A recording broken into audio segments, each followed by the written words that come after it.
Hello everyone, स्वागत आप सभी का टॉपर्स प्राइम चैनल में। इस वीडियो में आज हम पढ़ेंगे ज्योग्राफी के नेक्स्ट टॉपिक। ठीक है, छोटे छोटे टॉपिक्स हैं वो कवर करेंगे, जिसमें हम पर्यावरणीय प्रदेश पढ़ेंगे सबसे पहले कि पर्वत क्या होता है, या आगे जो भी मैदान वगैरह होते हैं वो सब चीज़ें जो है हम डिस्कस करेंगे। साथ ही इसमें जो पृथ्वी के मंडल हैं, जैसे जलमंडल है, वायुमंडल है, इनको डिस्कस करेंगे। ओके, चलिए शुरू करते हैं। सबसे पहले हम पर्यावरणीय प्रदेश पढ़ रहे हैं। तो देखिए, ताप कटिबंध यानी कि जो हीट जोन है, उनकी विशेषताओं के कारण पृथ्वी पर जो है बहुत सारे पर्यावरणीय प्रदेश पाए जाते हैं। हीट जोन हम पहले पढ़ चुके हैं इससे। ओके, हमें पता है कि हमारी धरती जो है एक जैसी नहीं है। कहीं पर ऊंची श्रृंखलाएं हैं, पठार है, तो कहीं पर मैदान भी हैं। ठीक है, कहीं पर नदियां हैं तो कहीं रेगिस्तान भी है। कुछ स्थानों पर ज़्यादा वर्षा होती है, कहीं पर बहुत ज़्यादा कम वर्षा होती है। कहीं पर गर्मी ज़्यादा पड़ती है तो कहीं पर ठंड ज़्यादा होती है। ओके, तो इसी के बारे में हम बात करेंगे। देखिए, हम पृथ्वी के जिस भूभाग पर रहती हैं वह इन विविध पर्यावरणों का बस एक छोटा सा हिस्सा है। इन प्रदेशों में जीव जंतु, वनस्पति और कई तरीके की विविधताएं जो है देखने को मिलती हैं। पर्यावरण का अर्थ क्या है, पर्यावरण का मतलब क्या है? हम हमारे चारों ओर एक बहुरंगी संसार देखते हैं। हमारे घर, स्कूल, सड़क, गांव, हमारे शहर, छोटे पौधे, बड़े बड़े पेड़ों तक। ओके, ये सारी चीज़ें जो है हम मतलब जो भी चीज़ें हम अपने आसपास देखते हैं वो सब क्या है? वो सब पर्यावरण है। ओके, तो वही है, हमें प्राकृतिक और मानवीय पर्यावरण ने चारों ओर से घेर रखा है। हम सब इस पर्यावरण के साथ समन्वय बनाकर जीते हैं। ये विभिन्न तत्व जिन्होंने मिलकर हमें घेर रखा है, हमारा पर्यावरण बनाते हैं। ठीक है, तो ये पर्यावरण है। आगे वही विश्व के प्रमुख कटिबंध दिया है, जैसे 3 कटिबंध है, उष्ण कटिबंध, शीतोष्ण और शीत कटिबंध। ओके, तो ये हम पहले ही पढ़ चुके हैं। ये ऊपर आर्कटिक रेखा है, ये अंटार्कटिक रेखा है। यहाँ से 66.5 डिग्री तक जो है शीतोष्ण कटिबंध है। 90 डिग्री पर दक्षिणी ध्रुव और उत्तर ध्रुव पर शीत कटिबंध होता है, और कर्क रेखा और मकर रेखा के बीच में उष्ण कटिबंध होता है। तो ये तो हम पढ़ चुके हैं। ठीक है, यहाँ पर विशेषताएं देख लेते हैं। देखिए, उष्ण कटिबंध जो है ये निम्न अक्षांशों में 0 डिग्री से 23.5 डिग्री उत्तर और दक्षिण अक्षांश। ओके, तो ये तो हमें पता है उसका विस्तार कहाँ तक है, लेकिन जो विशेषताएं हैं वो रहती थी हमारी। तो उष्ण कटिबंध की विशेषताएं क्या है? जलवायु जो होती है वो बहुत गर्म और आर्द्र रहती है यहाँ पे, क्योंकि सूरज जो होती है उसकी वो जो भी किरणें होती हैं वो सीधी पड़ती हैं। इस कारण से सूर्य की किरणें वर्ष में कम से कम एक बार लंबवत पड़ती हैं। मौसम में ज़्यादा परिवर्तन नहीं होता, गर्मी और सर्दी जो है एक जैसा ही रहता है। ठीक है, मतलब कोई ज़्यादा चेंज नहीं होता है। गर्मी और सर्दी लगभग एक जैसा मौसम रहता है, गर्म होता है। यहाँ भारत, श्रीलंका और ब्राज़ील जो हैं प्रमुख देश हैं। ठीक है, फिर शीतोष्ण कटिबंध की बात करते हैं तो जलवायु सुहावनी रहती है। सूर्य कभी सिर पर नहीं रहता, क्योंकि यहाँ पे सूर्य की किरणें जो होती हैं वो तिरछी पड़ती हैं। सूर्य एकदम से ऊपर नहीं आता है बिल्कुल सिर के। ओके, ऋतुएं यहाँ पे बसंत, गर्मी, पतझड़ और सर्दी होती है। उत्तरी गोलार्ध में यहाँ ब्रिटेन और दक्षिणी गोलार्ध में न्यूजीलैंड प्रमुख देश है। कहाँ का? शीतोष्ण कटिबंध का। फिर बात आती है शीत कटिबंध की। तो शीत कटिबंध जो है सबसे ठंडे प्रदेश हैं, और यहाँ के जो स्थान है वो ज़्यादातर बर्फ़ से ही ढके रहते हैं। 6 महीने का दिन होता है, 6 महीने की रात होती है, तो इसलिए यहाँ बहुत कम लोग जो हैं बसते हैं। उत्तर में यहाँ आर्कटिक प्रदेश है तथा दक्षिण में अंटार्कटिका है। और यहाँ के जो प्रमुख देश हैं वो है कनाडा, स्वीडन, फिनलैंड और नॉर्वे। ठीक है, चलिए अब बात करती हैं पर्यावरणीय प्रदेश की। तो हम इस विशाल पृथ्वी को कुछ समानताओं के आधार पर पर्यावरण प्रदेशों में बांट सकते हैं, जैसे कि जलवायु, मिट्टी, वनस्पति के आधार पर। तो देखते हैं, सबसे पहले हम उच्च भूमि पढ़ रहे हैं।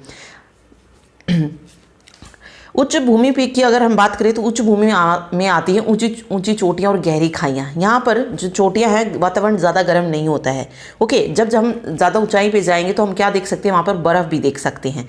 ओके, रीज़न क्या है कि जैसे जैसे हम ऊंचाई की तरफ बढ़ते जाते हैं जो तापमान है वो गिरता जाता है और मौसम जो है वो ठंडा होता जाता है। ओके, तो ये रीज़न है। हमारी अधिकांश नदियां जो है वो ऊंची जगहों से ही निकलती है। जो भी नदियां निकलती है वो कहाँ से निकलती है? ऊंची जगहों से, चोटियों से या पहाड़ों से ही निकलती है। इन पहाड़ों का ढलान जो होता है वो तीव्र होता है और नदियाँ बड़ी तेज बहती हैं। कहीं कहीं तो ढलान इतना सीधा होता है कि झरने के रूप में नीचे गिरती हैं। ठीक है, यहाँ पर जो है समतल जमीन नहीं होती, तो इसलिए यहाँ पे हम जो खेत हैं बड़े बड़े वो नहीं देख सकते हैं। जहाँ पर ढाल कम तीव्र का होता है वहाँ लोग अपना घर बनाते हैं, तो पहाड़ों पर भी घर बना के रहते हैं। ठीक है, जहाँ पर ढाल थोड़ा कम होता है वहाँ पर घर बना लेते हैं। अगर खेती होती भी है तो उन्हें कम ढलानों को काटकर सीढ़ीनुमा खेतों में जो है की जाती है, यानी कि जो पहाड़ों पर खेती जाती है वो सीढ़ीनुमा खेत बनाकर की जाती है। फसलें ज़्यादा नहीं होती, सब्जियाँ ही पैदा होती है, चाय या फलों के बागान होते हैं। ओके, ऊंचे पर्वतीय क्षेत्रों में अधिक ठंड के कारण कृषि कार्य की संभावनाएं कम ही उपलब्ध होती हैं। ठीक, तो देखिए, उत्तरी भारत में हिमालय पर्वत, दक्षिण भारत में नीलगिरी और अन्नामलाई की पहाड़ी, उत्तर पूर्वी भारत के पहाड़ी इलाके इस पर्यावरण के उदाहरण हैं। ओके, मतलब जहाँ पे पहाड़ी वगैरह पाई जाती है। तो ये हिमालय का दिखाया गया है कि यहाँ पर जो खेती की जाती है वो सीढ़ीनुमा खेत बनाकर की जाती है। ये हिमालय की बर्फीली पहाड़ियाँ दिखाई गई है। ठीक है, बर्फ़ में जो है खेती करना पॉसिबल नहीं है। ये तो उच्च भूमि हो गई। फिर बात आती है निम्न भूमि। ऐसी भूमि जिसकी ऊंचाई कम होती है उसे निम्न भूमि कहा जाता है। जहाँ मतलब इस कैटेगरी में हम जो समतल मैदान होते हैं उनको ले सकते हैं। यहाँ पर चौड़ी नदियाँ मिलती हैं जो कि मध्यम गति से बहती हैं। लहलहाते खेत भी होते हैं। ठीक है, मैदान की मिट्टी जो होती है वो उपजाऊ होती है। अब रीज़न क्या है कि भूमि इतनी उपजाऊ क्यों होती है यहाँ पे कि यहाँ के जो समतल मैदान होते हैं क्यों होती है? जब नदियाँ पहाड़ों से बहकर नीचे आती है तो अपनी तीव्रता के साथ साथ मिट्टी भी बहा कर लाती है और मैदानों में जमा कर देती है। ठीक है, पहाड़ों से उतरती हुई नदियाँ ही धीरे धीरे मिट्टी का जमाव कर समतल मैदानों का निर्माण करती है। उपजाऊ मिट्टी के कारण यहाँ का जनजीवन किस पर आश्रित होता है? कृषि पर। यहाँ जनसंख्या सघन होती है, मतलब लोग जो है यहाँ पे बसते हैं तो जनसंख्या ज़्यादा होती है। इसका उदाहरण हमारे देश में गंगा यमुना के मैदान है। ठीक है, फिर आते हैं आर्द्र और शुष्क प्रदेश। देखिए ऐसे स्थान जहाँ खूब वर्षा होती है और घने जंगल होते हैं, वहाँ तरह तरह के पेड़ पौधे, जीव जंतु और जैसे अमेजन के वर्षा वन, मतलब जहाँ पर खूब वर्षा हो, जंगल हो, वहाँ पर आपको पेड़ पौधे भी मिलेंगे, अलग अलग टाइप्स के जीव जंतु भी मिलेंगे। ठीक है, तो ऐसा एक एग्जाम्पल दिया है अमेजन के वर्षा वन। यहाँ जलवायु में उमस होती है, कुछ स्थान दलदली भी होती है। ठीक है, कुछ जगह ऐसी है जहाँ पर वर्षा कम होती है और मौसम भी शुष्क होता है। यहाँ सदाबहार नदियाँ नहीं बहती और वनस्पति साल साल भर हरी नहीं रहती है। सामान्यतः इन्हें मरुस्थलीय क्षेत्र भी कहा जाता है। ओके, तो मतलब वो बताया गया कि कुछ जगह ऐसी है जहाँ पर हरियाली भी है, वर्षा भी होती है, जलवायु में उमस रहती है। ठीक है, लेकिन कुछ ऐसे जहाँ पे वर्षा नहीं होती, मौसम शुष्क होता है वहाँ का, जैसे मरुस्थलीय क्षेत्र हो गया। ठीक है, ये आर्द्र क्षेत्र है जहाँ पर मतलब वर्षा अच्छी हो, वन हो, हरी भरी हो, और जहाँ पर जैसे रेगिस्तान हो गया जहाँ पे हरियाली कम देखने को मिलती है, वर्षा नहीं होती है, वो शुष्क क्षेत्र हो जाएगा। ठीक है, चलिए आगे हम पढ़ रहे हैं वन क्षेत्र। तो वन क्षेत्रों में वही दिया गया है, पेड़ पौधे और मतलब जहाँ पर पेड़ पौधे हों, झाड़ियाँ हों, उस भूभाग को वन क्षेत्र कहा जाता है। ठीक है, अभी जो वन है जैसे पर्णपाती वन हो गए, सदाबहार वन हो गए, वो अगला टॉपिक हम डिस्कस करेंगे अलग से। ठीक है, तो वो आपको क्लियर हो जाएगा कि कौन से पेड़ किस तरीके के वन प्रदेशों में पाए जाते हैं, तो वो अच्छे से करेंगे, वो इंपॉर्टेंट टॉपिक है। ठीक, तो देखिए कहीं घने सदाबहार वन है तो कहीं ऐसे भी वन है जहाँ पतझड़ में पत्ते झड़ जाते हैं। ठीक है, सदाबहार वन क्या है कि वो मतलब पूरा साल जो है वो हरी भरी रहती हैं, अपने पेड़ों से अपनी पत्तियां नहीं गिराते हैं। लेकिन कुछ ऐसे वन भी हैं जो अपनी पत्तियां को गिराती हैं, तो यही इसमें बताया गया है। ठीक है, चलिए फिर आते हैं घास के मैदान पर। पृथ्वी पर ऐसे स्थान भी जहाँ वर्षा तो इतनी अधिक नहीं होती कि घने वन पनप सके, पर इतनी कम भी नहीं कि वहाँ सूखे मरुस्थल हो। ऐसे स्थानों पर दूर दूर तक घास ही घास नजर आती है। ठीक है, और इन फैले घास के मैदानों को चारागाहों के रूप में उपयोग में लाया जाता है। चारागाह ऐसे स्थान है जहाँ पे भेड़, बकरी, गाय आदि पशु जो है चराए जाते हैं। और ये विस्तृत चारागाह घास के मैदान अधिकांश शीतोष्ण कटिबंधीय भूभाग में पाए जाते हैं। जैसे उत्तरी अमेरिका में घास के मैदान है, घास के मैदान में जो घास के मैदान है उत्तरी अमेरिका में, उन्हें क्या कहा जाता है? प्रेरी कहा जाता है। ओके, प्रेरी में क्या होती है? ऊंची ऊंची घास होती है। ओके, यूरोप और एशिया के जो घास के मैदान है उनको स्टेपीज बोला जाता है। तो ये क्वेश्चन छोटे छोटे आते हैं। क्वेश्चन आएगा उत्तरी अमेरिका में घास के मैदान को क्या कहते हैं? तो प्रेरीज कहते हैं। और यूरोप और एशिया में घास के मैदानों को स्टेपीज के नाम से जाना जाता है, और छोटी घास होती है। ओके, देन आता है मृु प्रदेश। इसमें क्या है? रेतीला मैदान, जहां वर्षा इतनी कम होती कि वर्षा के भरोसे तो खेती नहीं की जा सकती। लेकिन हरी भरी वनस्पति तो नहीं है यहाँ पे, लेकिन रोहिरा और खेजड़ी के पेड़ जरूर है। इन पेड़ों को ज़्यादा पानी की ज़रूरत नहीं होती है। जैसे थार में जो छोटी छोटी झाड़ियाँ हैं, पौधे हैं, उनमें इतने कांटे क्यों होते हैं? कांटे नहीं है, पर एक प्रक्रिया है जहाँ पर पानी की कमी के कारण पत्ते अपने आप को पर्यावरण के अनुरूप ढाल लेते हैं। ओके, तो ये उसके बारे में बताया गया है कि मरु प्रदेश में भी जो है जो पेड़ पौधे होते हैं वो कुछ इस तरीके के होते हैं, छोटी छोटी झाड़ियाँ होती हैं जिनमें क्या होते हैं? कांटे होते हैं। ओके, ऐसे ही थार जो है एक गर्म मरुस्थल है, मगर पृथ्वी पर ऐसे मरुस्थल भी हैं जहाँ पे बहुत ज़्यादा ठंड होती है, बर्फ़ जमी रहती है। ऐसा ही एक मरुस्थल है लद्दाख। ओके, यहाँ पर भी लोग पशुपालन करते हैं, पर यहाँ गाय और भैंस नहीं होती, बल्कि याक होता है जिसके बाल लंबे बालों से ठंड से बचाते हैं। तो सिर्फ ये मत समझना कि जो मरुस्थल होते हैं वो सिर्फ गर्म होते हैं, ठंडे भी होते हैं। ठीक है, चलिए अब बात आते हैं ध्रुवीय प्रदेश। ध्रुवीय प्रदेश कौन से हैं? देखिए, ग्लोब के दोनों जो छोर हैं, उत्तरी ध्रुव, दक्षिण ध्रुव, उन्हें ही हम ध्रुव कहते हैं, जो कि 90 डिग्री अक्षांश पर स्थित है। उत्तरी ध्रुव पर अगर आप देखेंगे तो ऊपर आर्कटिक सागर है और नीचे अंटार्कटिक सागर है। हमने महासागर पढ़े थे, उसमें हमने देखा भी था ऊपर उत्तर में जो है आर्कटिक और नीचे अंटार्कटिक सागर है। ओके, अब देखिए आगे, ये दोनों अंचल सूर्य ताप की गर्मी के कारण सदैव बर्फ से ढके रहते हैं। ध्रुवों पर क्या होता है, सूर्य की गर्मी नहीं पहुंच पाती है, तो वो क्या रहते हैं, हमेशा बर्फ से ढके रहते हैं। ओके, तो यहाँ पर वनस्पति का जो है अभाव रहता है। तो देखिए, इन कठिन परिस्थितियों में भी यहाँ लोग रहते हैं जिन्हें एस्किमो के नाम से जाना जाता है। ये बर्फ के बनाए छोटे छोटे घरों में रहते हैं जो अंदर से गर्म रहते हैं, और इन्हें इग्लू के नाम से, यानी कि जो छोटे छोटे घर होते हैं उन्हें इग्लू के नाम से जानता है, और जो लोग वहाँ पर रहते हैं उन्हें एस्किमो के नाम से जाना जाता है। ओके, यहाँ के लोग मछली पकड़ते हैं, सील, वॉलरस और ध्रुवीय बालू जो है यहाँ पे पाए जाते हैं। देखिए, ये बर्फ से वृक्ष ढके हुए हैं, ये घर बनाया हुआ है, इग्लू जिसको बोलते हैं बर्फ के घर को। ठीक है, तो यही थे पर्यावरणीय प्रदेश। चलिए अब बात करते हैं जैव मंडल और भूदृश्य। जैव मंडल क्या है? अभी तक हमने 3 मंडल जो है पढ़े होंगे, स्थल मंडल, जल मंडल और वायुमंडल। ये जैव मंडल क्या है और ये तीनों से कैसे आया? चलिए देखिए, हमारी पृथ्वी एकमात्र ऐसा ग्रह है जिस पर जीवन विद्यमान है।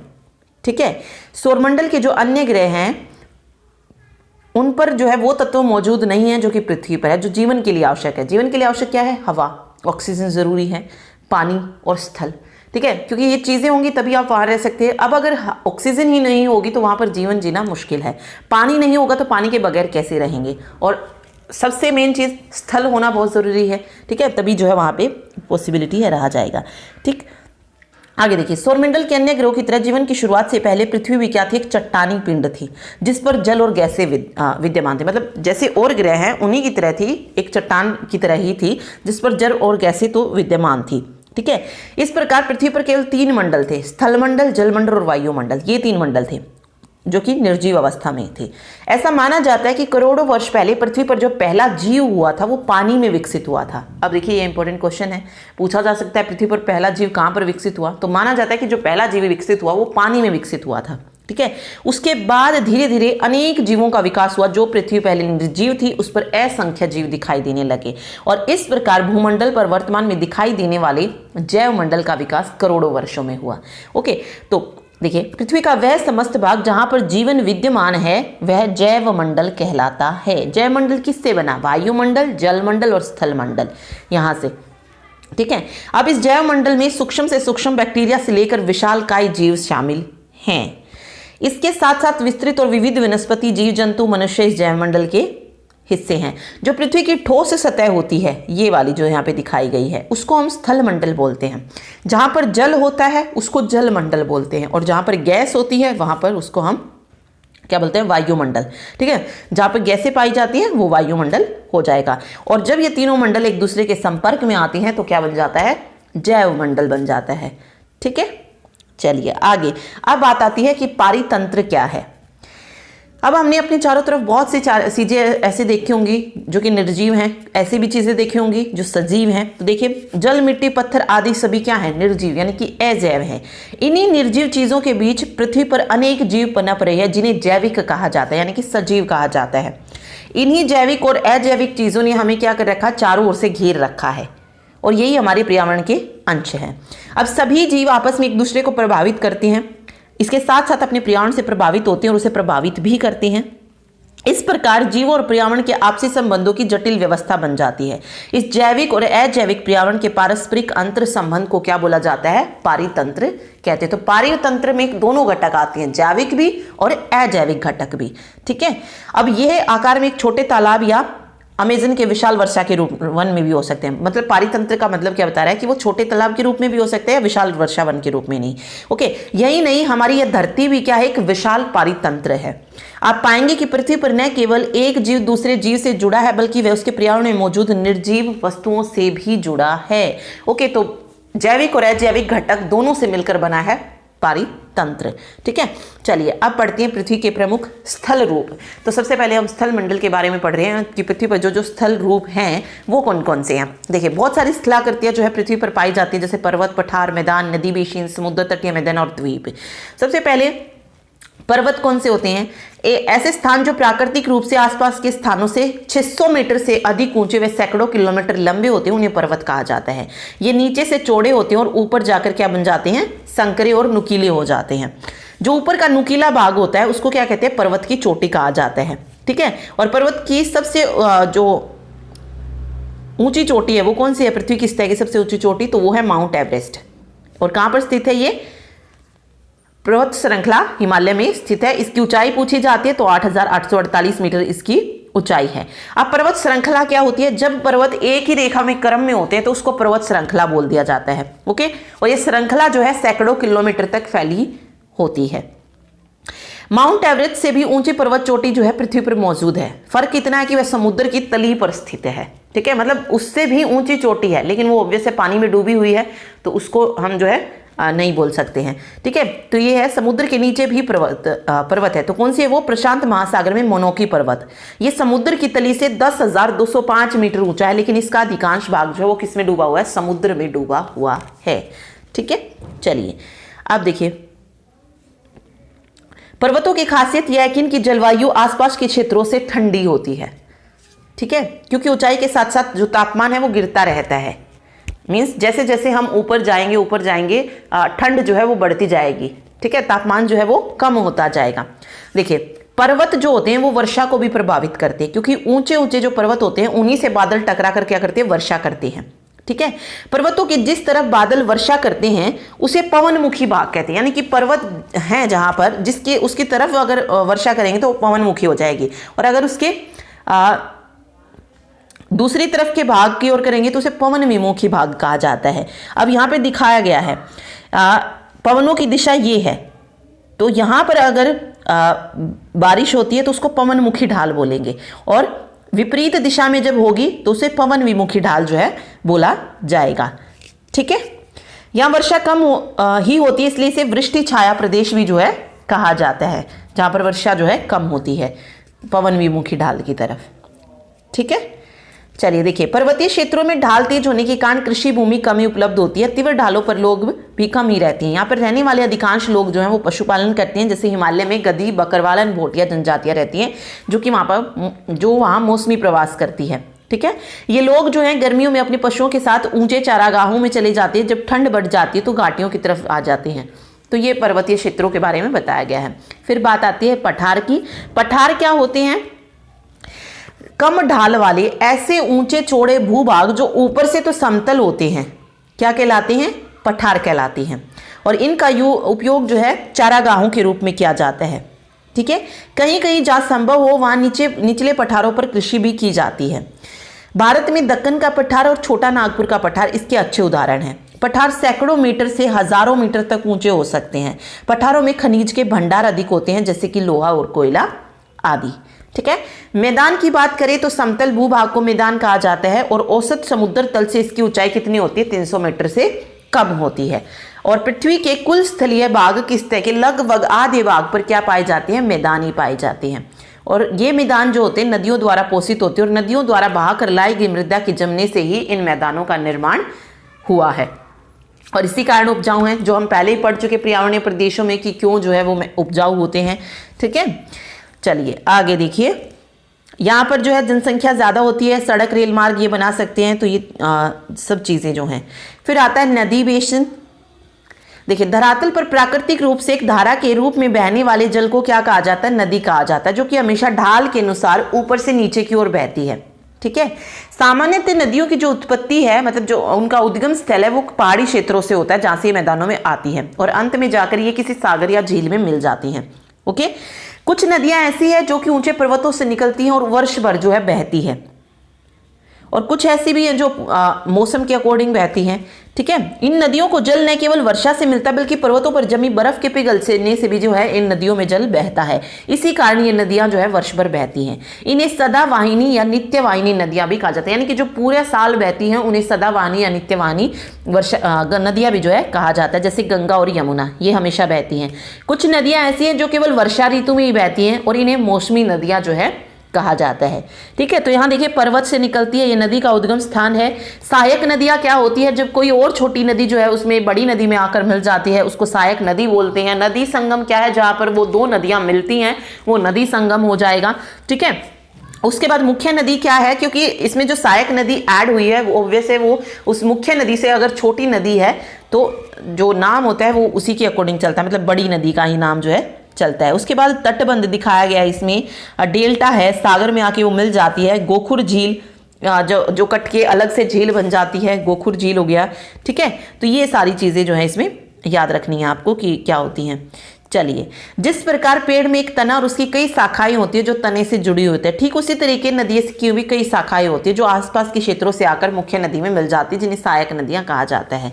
ओके, चलिए देखिए, स्थल का वह भूभाग जहां मुख्य नदी और उसकी सहायक नदियां बहती हैं वह क्षेत्र नदी का क्या कहलाता है? बेसिन कहलाता है। जैसे भारत के उत्तरी मैदानों में बहने वाली गंगा नदी में उसकी कई सहायक नदियां जैसे यमुना, चंबल, सोन आदि बहकर आती हैं।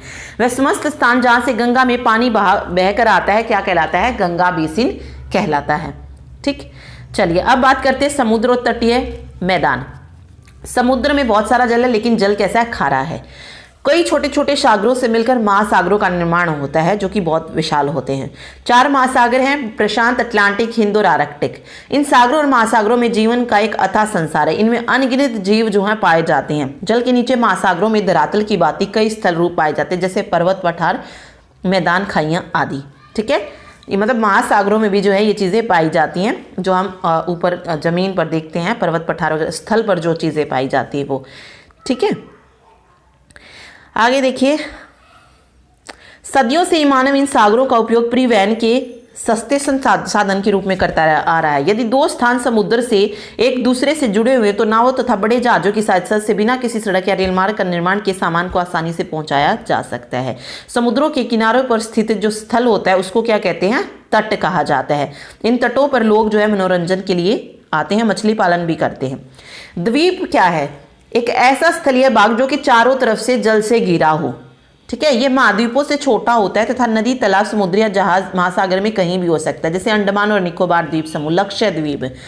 ओके, और असम में बहने वाली ब्रह्मपुत्र नदी में स्थित माजुली द्वीप जो है विश्व का सबसे बड़ा द्वीप है। माजुली द्वीप याद रखिएगा। ये द्वीप के चारों ओर क्या होता है? मतलब सागर होता है, मतलब जो चारों तरफ से घिरा हो, एक ऐसा स्थलीय भाग जो कि चारों तरफ उसके पानी ही पानी हो, वो द्वीप हो जाएगा। अब एक प्रायद्वीप भी होता है। वो क्या होता है? एक ऐसा हिस्सा जो कि 3 तरफ से पानी से घिरा हो, उसको प्रायद्वीप बोलते हैं। जैसे दक्षिण भारत है, तीनों तरफ से जो है वो पानी से घिरा है। ठीक है, बंगाल की खाड़ी हो गई एक साइड हिंद महासागर हो गया नीचे की तरफ, और एक साइड अरब सागर हो गया दक्षिण भारत के। तो दक्षिण भारत को जो है प्रायद्वीपीय भारत भी बोला जाता है। ठीक है, चलिए ये तो था जलमंडल। अब बात आती है वायुमंडल की। हमारी पृथ्वी के चारों ओर बहुत सारी गैसों का आवरण पाया जाता है, जिसे हम क्या कहते हैं? वायुमंडल कहते हैं। इसकी मोटाई कई सौ किलोमीटर तक होती है और पृथ्वी की गुरुत्वाकर्षण शक्ति के कारण ही वायुमंडल उसके साथ टिका हुआ है।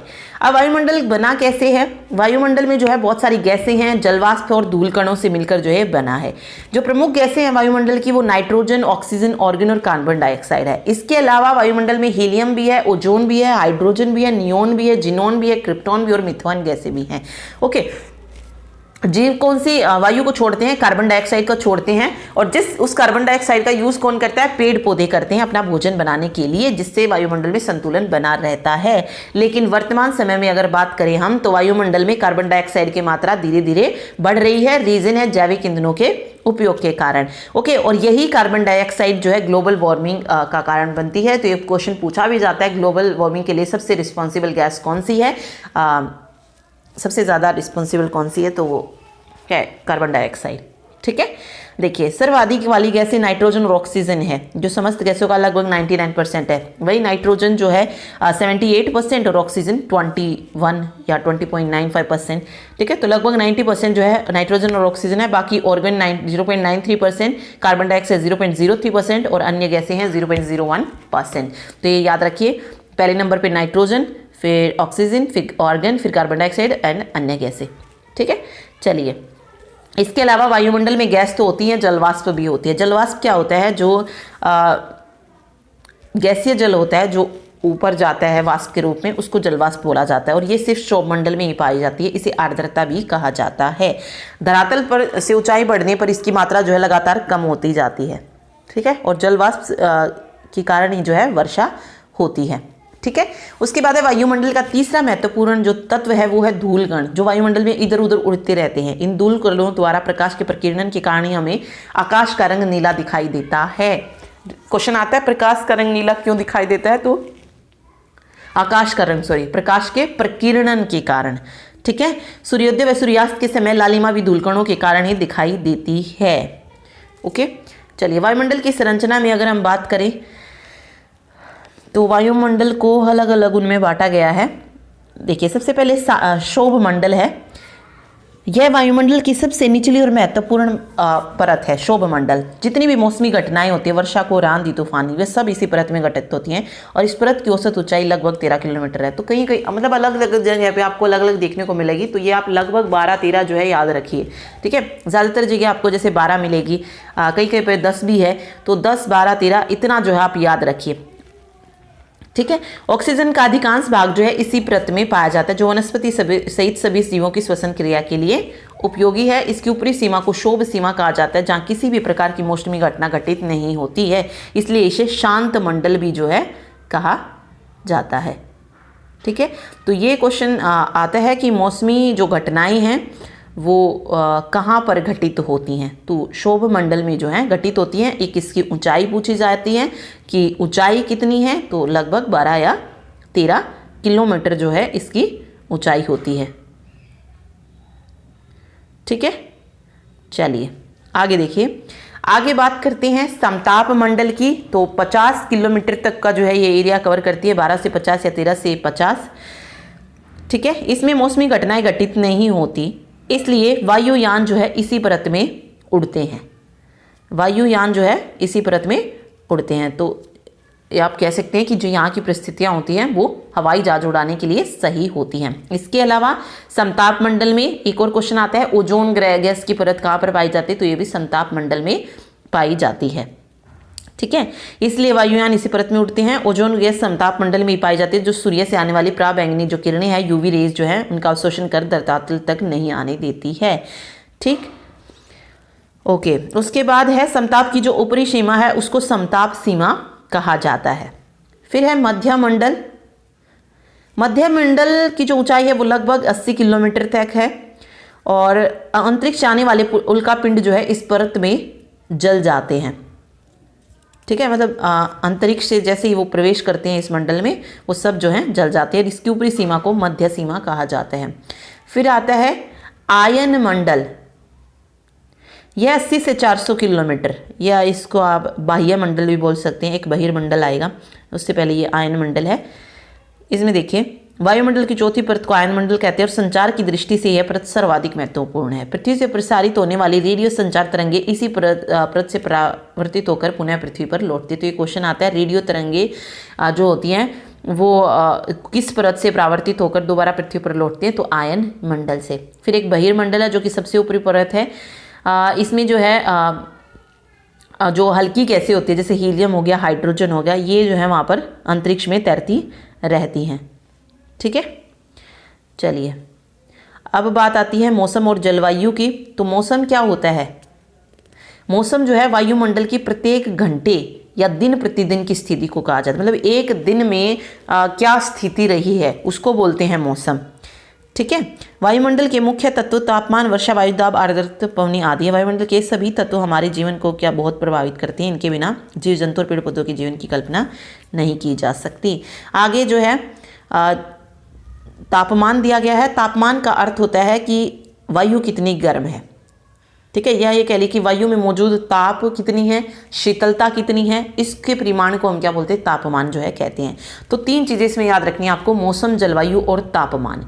क्या है ये? देखिए मौसम क्या है, दिन प्रतिदिन की जो स्थिति होती है या प्रत्येक घंटे की जो स्थिति होगी वो मौसम हो जाएगी। ठीक है, और जलवायु क्या होगी? फिर मौसम तो हो गया दिन प्रतिदिन या घंटे की जो स्थिति है वो मौसम हो गया। जलवायु क्या है? एक दीर्घ काल में किसी स्थान का औसत मौसम उस स्थान की जलवायु। दीर्घ क्या होता है? बड़ा। ठीक है, यानी कि 6 महीने किस तरीके का मौसम रहा है वो उस स्थान की जलवायु को बताता है, या 1 साल कैसा मौसम रहा तो वो उसकी जलवायु को बताएगा। और तापमान क्या है? तापमान वायु में मौजूद ताप और शीतलता के परिणाम को बताएगा। ठीक है, अगर ठंडा है तो ठंडा तापमान है, अगर गर्मी ज़्यादा है तो तापमान गर्म है, तब तापमान ज़्यादा है तो वो इस तरीके से बताएगा। ठीक है, चलिए इसमें ये दिया गया है डिटेल में। बाकी जो शॉर्ट नोट्स हैं वो मैं PDF में ऐड कर दूंगी। ठीक है, जो हैंड रिटन है मेरे पास शॉर्ट नोट वो मैं उसमें ऐड कर दूंगी, आप वहाँ से पढ़ लीजिएगा। ठीक है, बाकी डिटेल भी मैंने ऐड कर दी है। आगे वायु दाब दिया गया है। तो ये देखिए क्या होता है, पृथ्वी की सतह पर ऊपरी वायुमंडलों की परतों में स्थित वायु का जो भार पड़ता है उसे वायु दाब कहा जाता है। ठीक है, धरातल पर 1 वर्ग सेंटीमीटर पर लगभग 1 किलोग्राम भार पड़ता है। और सर्वाधिक वायु दाब जो होता है इस समुद्र तल पर होता है और वायुमंडल में ऊपर के आने पर वायु दाब जो है वो तेजी से कम होता जाता है। वायु दाब को मापने के लिए क्या होता है, वायु दाब मापी या जिसको हम बैरोमीटर भी बोलते हैं। ठीक है, चलिए देखिए, वायु की दिशा बताने वाले यंत्र को वायु दिक् सूचक यंत्र या गति बताने वाले यंत्र को एनीमोमीटर जो है कहा जाता है। ओके, अब बात करते हैं पवनों की। पवन क्या होती है? पवन क्या होती है? उच्च दाब क्षेत्र से निम्न दाब क्षेत्र की ओर वायु की गति को पवन कहा जाता है। ठीक है, मतलब क्या कहा इसने, जो उच्च दाब क्षेत्र से निम्न दाब क्षेत्र की तरफ जो वायु की गति होती है उसको क्या कहते हैं, पवन कहते हैं। पवन को जो है हम तीन उनमें डिवाइड करते हैं, स्थायी पवने, स्थायी पवने, मौसमी पवने और स्थानीय पवने।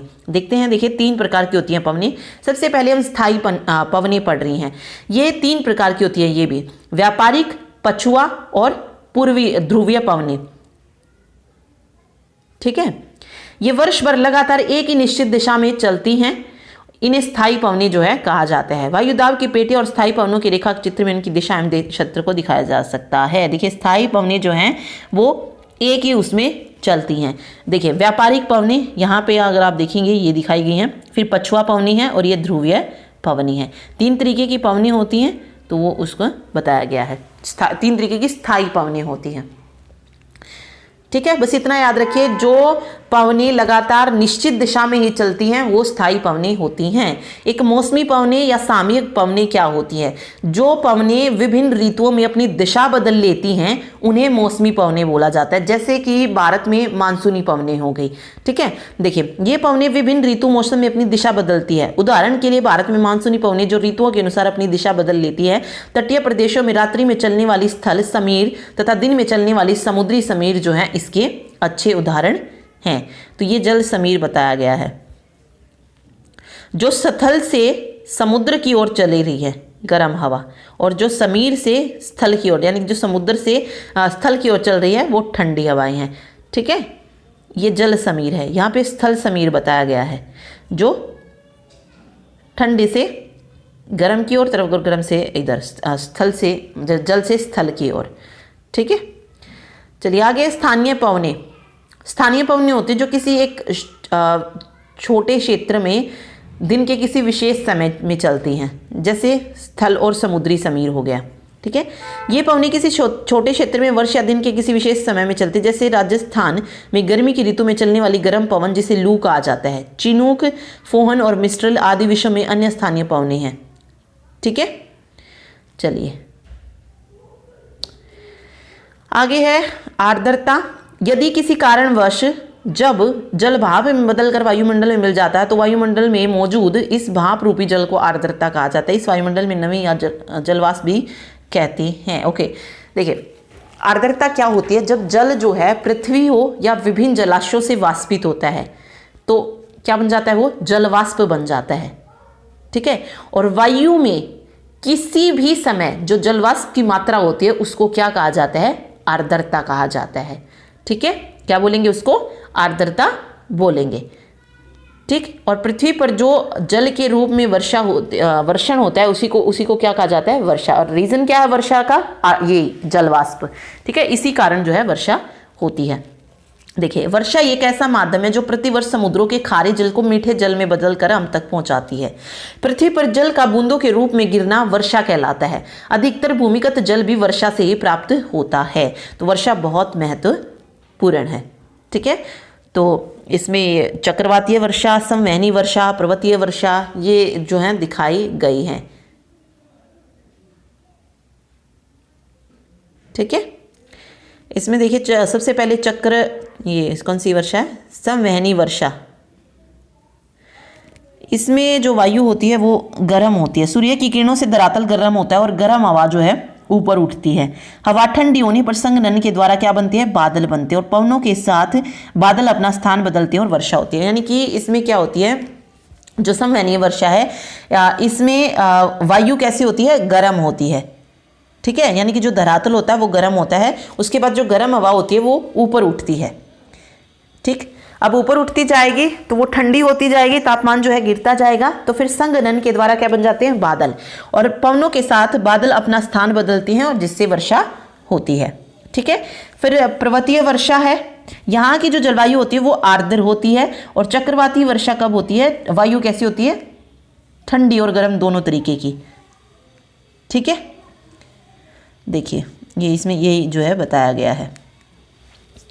चलिए, विश्व में वर्षा का वितरण। विश्व के सभी स्थानों पर वर्षा एक समान नहीं होती, कहीं पर ज़्यादा कहीं पर कम होती है। विषुवत रेखीय क्षेत्र विश्व में सर्वाधिक वर्षा वाला क्षेत्र, जहाँ वार्षिक वर्षा 200 सेंटीमीटर से अधिक होती है। और मध्यम वर्षा वाला उष्ण शीतोष्ण कटिबंध है, जहाँ पर 100 से 200 सेंटीमीटर होते हैं। और जबकि उष्ण कटिबंधीय के मध्य भाग और शीतोष्ण के पूर्वी भागों में कम वर्षा होती है, जिनकी मात्रा 25 से 100 सेंटीमीटर तक होती है। ठीक है, मतलब कुछ ऐसे भी हैं जहाँ भी वर्षा नहीं होती है, जैसे मरुस्थलीय प्रदेश हो गए। ध्रुवीय क्षेत्र में भी वर्षा कम ही होती है, जो कि हिमपात के रूप में होती है। ठीक है, चलिए बताया गया है यहाँ पे भारत में वर्षा का वितरण दिया गया है। 200 सेंटीमीटर से अधिक जो है ये एरिया ब्लू ब्लू दिखाई दे रहा है, यहाँ पर होती है ज़्यादा वर्षा। ठीक है, सबसे ज़्यादा वर्षा जो है ये भारत के मेघालय राज्य की खासी पहाड़ियों में स्थित मासिन राम और चेरापूंजी में होती है, मेघालय की पहाड़ियों में। ठीक है, इसके अलावा यहाँ पे 100 से 200 की ये रेड वाला जो एरिया है, 50 से 100 होती है इधर ऊपर वाला एरिया में, ये वाला एरिया और ये वाला 50 सेंटीमीटर से भी कम, जहाँ पर कम वर्षाएं होती है, तो ये वाला जो दिया गया इधर, यहाँ पर कम वर्षा जो है होती है। ठीक है, चलिए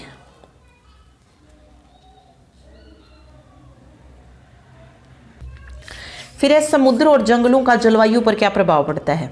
देखिए, जल क्षेत्र का अपने निकटवर्ती क्षेत्र पर बहुत प्रभाव पड़ता है। समुद्र के तटवर्ती क्षेत्र की जलवायु वर्षा बरसम बनी रहती है, अर्थात न तो शीत ऋतु में अधिक सर्दी होती है और न ग्रीष्म ऋतु में अधिक गर्मी पड़ती है। समुद्रों से क्या होता है, अधिक वाष्पीकरण होता है, जिससे तटवर्ती क्षेत्रों में अधिक वर्षा होती है। जिस तरीके से समुद्रों के जल का वाष्पीकरण होता है, उसी तरीके से पेड़ पौधों से वाष्पोत्सर्जन होता है। इसलिए जहाँ पेड़ पौधे अधिक होंगे वहाँ पर वर्षा भी ज़्यादा होगी, और जहाँ पर कम होंगे वहाँ पर वर्षा भी कम होती है। ओके, फिर एक टर्म आती है चक्रवात और प्रति चक्रवात क्या होती है। देखिए, सामान्य रूप से चक्रवात निम्न दाब के केंद्र होते हैं, जिनके चारों तरफ जो है उच्च वायु दाब होता है, अर्थात केंद्र से बाहर की ओर जो है वायु दाब बढ़ता जाता है, जिससे हवाएं जो है परिधि से केंद्र की ओर जो है चलने लगती हैं। सामान्यतः चक्रवात जो है समुद्र पर विकसित होते हैं और तटीय भागों पर क्या करते हैं, वर्षा करते हैं। दो तरीके के होते हैं, उष्णकटिबंधीय चक्रवात और शीतोष्णकटिबंधीय चक्रवात। शीतोष्णकटिबंधीय चक्रवात धीमी गति से चलते हैं, इसलिए इन्हें जान माल का नुकसान कम होता है, लेकिन उष्णकटिबंधीय चक्रवात बहुत तीव्र गति से चलते हैं, जिससे भारी मात्रा में नुकसान होता है। देखिए, उष्णकटिबंधीय चक्रवात कौन कौन सा है। अमेरिका में हरिकेन, कैरेबियन सागर में मैक्सिमो में इसे टॉर्नेडो कहा जाता है, चीन और जापान में टाइफून कहते हैं, ऑस्ट्रेलिया में विली विलीज और बंगाल की खाड़ी में इसे चक्रवात बोला जाता है। तो याद रखिए, ये क्वेश्चन आ भी चुका है, टाइफून क्या है, तो एक उष्णकटिबंधीय चक्रवात है, या हरिकेन क्या है, उष्णकटिबंधीय चक्रवात है, टॉर्नेडो उष्णकटिबंधीय है। तो बस ये याद रखिए कि है ये उष्णकटिबंधीय चक्रवात, चाहे हरिकेन हो, विलीविलीज हो, टाइफून हो, टॉर्नेडो हो, लेकिन अलग अलग जगह इनको अलग अलग नाम से जानते हैं। देखिए, बंगाल की खाड़ी में उठा एक चक्रवात, ये अटलांटिक महासागर में हरिकेन और टॉर्नेडो का दृश्य भी जो है इसमें दिखाया गया है। चीन और मैक्सिको और कैरेबियन सागर में जो है इसको टॉर्नेडो बोला जाता है। ठीक है, ये याद रखिए। चलिए, अब बात आती है प्रति चक्रवात की। तो हवाओं के द्वारा निर्मित वृत्ताकार, अंडाकार आदि लहरानुमा आकार, जिसके मध्य में उच्च वायु दाब और परिधि की ओर न्यून वायु दाब होता है, उसको प्रति चक्रवात कहते हैं। प्रति चक्रवात में हवाएं जो है केंद्र से बाहर की ओर चक्राकार वलय में चलती है, जिनकी दिशा उत्तरी गोलार्ध में घड़ी की सुई के अनुरूप तथा दक्षिणी गोलार्ध में घड़ी की सुई के विपरीत होती है। ठीक है, देखिए, चक्रवात क्या थे, जो कि केंद्र की ओर बढ़ते थे परिधि से, और प्रति चक्रवात जो केंद्र से बाहर की तरफ जाते हैं। ठीक है, एक जल चक्र और होता है। हमारे आसपास नदियां, झीलें, तालाब, सागर, बहुत सारे जल स्रोत हैं। इन्हीं जल जो है कहाँ से प्राप्त होता है, रेनफॉल, वर्षा से प्राप्त होता है। ठीक है, तापमान और पवन के कारण इन जल स्रोतों से वाष्पीकरण और वनस्पति से वाष्पोत्सर्जन होता है। पवन को सागरों से जल वाष्प प्राप्त होती है, जिसे हम आर्द्रता कहते हैं, और वाष्प के ऊपर उठने पर तापमान में कमी आती है, जिससे वाष्प पुनः छोटी छोटी जल बूंदों में बदल जाता है। यानी कि एक पूरा जल चक्कर दिया है कि किस तरीके से वर्षा होती है। ठीक है, देखिए, महासागर से वाष्पीकरण हुआ, संघनन और बादल बने, पवनों के द्वारा, फिर बादल से वर्षा हुई, ठीक है। फिर से ये पानी जब आया धरातल पर, वापस महासागर में गया भूमिगत जल, फिर से वाष्पीकरण हुआ। तो मतलब ये चलता रहता है पूरी तरीके से जल चक्र, ठीक है। मतलब पहले वाष्पीकरण, फिर संघनन, फिर उसके बाद वर्षा होगी, फिर से पानी आएगा, अगेन वाष्पीकरण होगा। तो ये पूरा जल चक्रण दिया गया है कि किस तरीके से जो है वर्षा होती है, ठीक है। तो बस यही चीज़ इसमें दी गई है। चलिए अब क्वेश्चन कर लेते हैं। पृथ्वी के चारों ओर फैली वायु की पतली परत को क्या कहा जाता है? तो वायुमंडल बोलेंगे, ठीक है। पर्यावरण के क्षेत्र कौन कौन से हैं? तो तीनों ही हैं, वायुमंडल, जलमंडल, स्थलमंडल। तो उपरोक्त सभी विश्व पर्यावरण दिवस कब मनाया जाता है? तो 5 जून को विश्व पर्यावरण दिवस जो है मनाया जाता है। पादप एवं जीव जंतु मिलकर किसका निर्माण करते हैं? जैव मंडल का निर्माण करते हैं, ठीक है। निम्नलिखित में से किन वस्तुओं का निर्माण मानव ने किया है? सड़क, प्राणी, पर्वत या उपरोक्त सभी? किसका निर्माण है जो कि मानव ने किया है? सड़क का किया है, पर्वत तो अपने आप बनी है, प्राणी तो है ही नहीं। वेट अगला देखिए, हमें सांस लेने के लिए किसकी आवश्यकता पड़ती है? तो हवा की। बी ऑप्शन जो है सही हो जाएगा। निम्नलिखित में से कौन सा प्राकृतिक पारितंत्र नहीं है पूछा है, ओके। तो मरुस्थल, वन और ताल, इनमें से ये बताना है कि कौन सा प्राकृतिक पारितंत्र नहीं है। प्राकृतिक यानी कि जो अपने मतलब अपने आप ना बना हो, ठीक है। तो ताल जो है यहाँ पर सही हो जाएगा। पर्यावरण के अंतर्गत कौन कौन सी वस्तुएं शामिल हैं? पर्वत, नदियाँ, पेड़, उपरोक्त सभी। तो उपरोक्त सभी। निम्नलिखित में से किन वस्तुओं का निर्माण जो है प्रकृति ने किया है? पर्वत, पेड़, स्कूल, भवन। तो प्रकृति ने निर्माण किया है पर्वत और पेड़ का, तो डी ऑप्शन सही हो जाएगा। पर्यावरण अर्थात एनवायरनमेंट की उत्पत्ति किस भाषा से हुई है? एनवायरनमेंट शब्द की उत्पत्ति पूछा है, तो राइट आंसर जो होगा, देखिए ये आया है फ्रेंच शब्द से, ठीक है। फिर है एनवायरोनीर का अर्थ क्या है? एनवायरोनीर का अर्थ होता है पड़ोस, ठीक। पर्यावरण में शामिल हैं जीवेत्र कारक, जैव कारक, ऑक्सीजन और नाइट्रोजन, अजैव और जैव कारक। तो पर्यावरण में देखिए दोनों ही शामिल हैं, जैव और अजैव, ठीक है। तो ये हो जाएगा। जीवन को किसी भी रूप में धारित करने वाला स्थल क्या कहलाता है? तो राइट आंसर हो जाएगा जीवमंडल कहलाता है, ठीक। चलिए, पृथ्वी का विशालतम पारिस्थितिक तंत्र है। देखिए पृथ्वी का जो सबसे विशालतम पारिस्थितिक तंत्र है वो है जलमंडल, और ये जो है पृथ्वी के 71% भाग पर विस्तारित है, ठीक है। तो यही जो है यहाँ से क्वेश्चन पूछे जा सकते हैं। आगे देखिए, निम्नलिखित में से कौन सी गैस हमें सूर्य की हानिकारक किरणों से बचाती है? तो सूर्य की हानिकारक किरणों से कौन से बचाती है? Ozone gas. आगे है, वायुमंडल की सबसे महत्वपूर्ण परत है क्षोभ मंडल है। वायुमंडल के निम्न परतों में से कौन सी बादल विहीन है? कौन सी बादल विहीन है? तो वो है समताप मंडल। वायुमंडल की परतों में जब हम ऊपर जाते हैं तब वायु दाब बढ़ता है, घटता है या समान रहता है? तो वायुमंडल की परतों में जब हम ऊपर की तरफ जाएंगे तो जो वायु दाब होता है वो घटता है, ठीक है। जब वृष्टि तरल रूप में पृथ्वी पर आती है तो हम उसे क्या कहते हैं? उसे वर्षा कहा जाता है, ओके। चलिए, व्यापारिक पवने, लू, मानसून और पवन दिया गया है, इसके बारे में हमें बताना है, मतलब सही जोड़े जो है इसमें बनानी है। देखिए व्यापारिक जो पवनी होती हैं वो कैसी होती हैं? स्थायी पवनी होती है। 3 तरीके की पढ़ी थी हमने स्थायी पवनी, तो व्यापारिक पवनी कैसी होती है? स्थायी पवनी। चलिए, लू कैसी होती है? लू स्थानीय पवनी होती है, जिसमें हमने राजस्थान की एग्जाम्पल भी पढ़ा था। लू जो है चलती है, या अपना हरियाणा हो यहाँ का एग्जाम्पल ले लीजिए। मानसून क्या होती हैं? ये मौसमी पवनी होती हैं, ठीक है। तो ये हो जाएगा पवन, तो पवन की क्षैतिज गति, ठीक है। चलिए आगे देखिए, कौन सी परत द्वारा पृथ्वी से प्रसारित रेडियो तरंगे पुनः पृथ्वी पर परावर्तित जो है कर दी जाती हैं? तो कौन सा था? बाह्य मंडल था। बाह्य मंडल, या इसमें ऑप्शन आयन मंडल भी आ सकता है, कोई भी आ सकता है, क्योंकि सबसे लास्ट वाली जो है वो बहिर्मंडल होती है, उससे पहले वाली बाह्य मंडल होती है, ठीक है। चलिए, रेडियो संचार के लिए कौन सी परत का उपयोग होता है? तो बाह्य मंडल का ही होता है, या फिर आयन मंडल आप कह सकते हैं। बाह्य वायुमंडल कितने किलोमीटर ऊंचाई तक फैला है? तो पड़ा था 80 से 80 से 400 किलोमीटर की ऊंचाई तक जो है ये फैला है। नेक्स्ट देखिए, वायुमंडल में समताप मंडल क्षोभ मंडल के बाद आता है, तो 50 मीटर तक, क्षोभ मंडल 13 मीटर, फिर समताप मंडल है 50 मीटर तक। वायुमंडल की कौन सी परत हवाई जहाज उड़ाने के लिए आदर्श होती है? हवाई जहाज कहाँ पर उड़ते हैं? समताप मंडल में, तो सी ऑप्शन सही हो जाएगा। और ओजोन भी जो है यहीं पर पाई जाती है। वायुमंडल की कौन सी परत में ओजोन गैस की परत होती है? तो समताप मंडल में होती है। पवन के कौन कौन से प्रकार है? स्थायी पवनी, मौसमी पवनी, स्थानीय पवनी, तो उपरोक्त सभी जो है बिल्कुल सही हो जाएगा यहाँ पे। ठीक है, आगे देखिए, पृथ्वी की सतह पर वायु के भार द्वारा लगाया गया बल क्या कहलाता है? वायु के भार द्वारा जो बल लगता है उसको वायु दाब कहते हैं। जो पवनें किसी छोटे क्षेत्र में वर्षा या दिन के किसी विशेष समय में चलती हैं उसको क्या कहा जाता है? उनको स्थानीय पवनें बोलते हैं। जैसे कि एग्जाम्पल पढ़ा भी था हमने, लू हो गया। ठीक है, ठंडी वायु की विशेषता क्या होती है? तो राइट आंसर हो जाएगा, जो ठंडी वायु होती है वो सघन और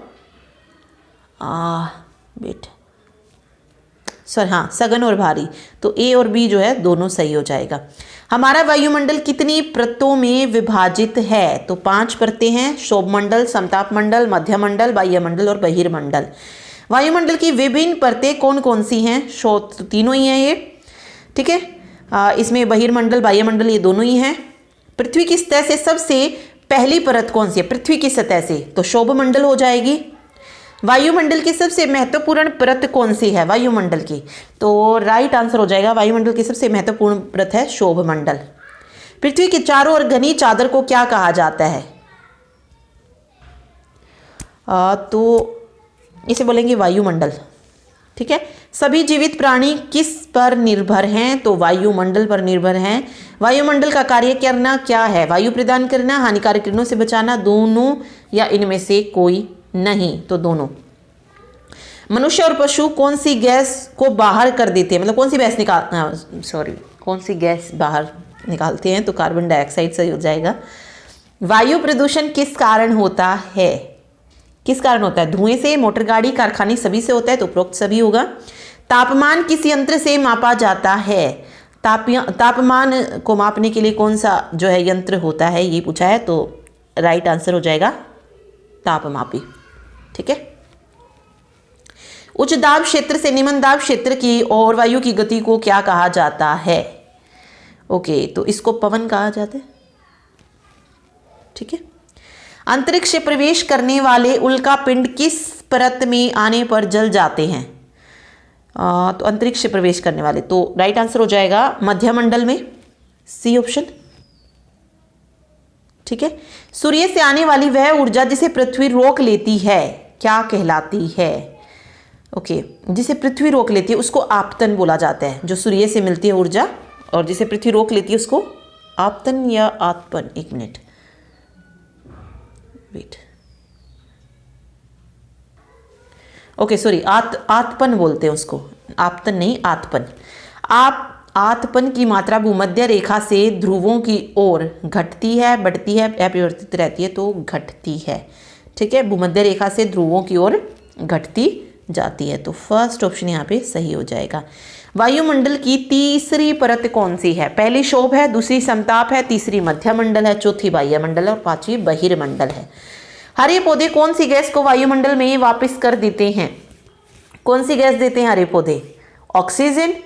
तो राइट आंसर जो हो जाएगा वो हो जाएगा ऑक्सीजन, बी ऑप्शन जो है सही होगा यहाँ पे। ठीक है, तो ये था टॉपिक जिसमें हमने जो है जितने वायुमंडल, जलमंडल जो भी था वो सब जो है डिस्कस किया है।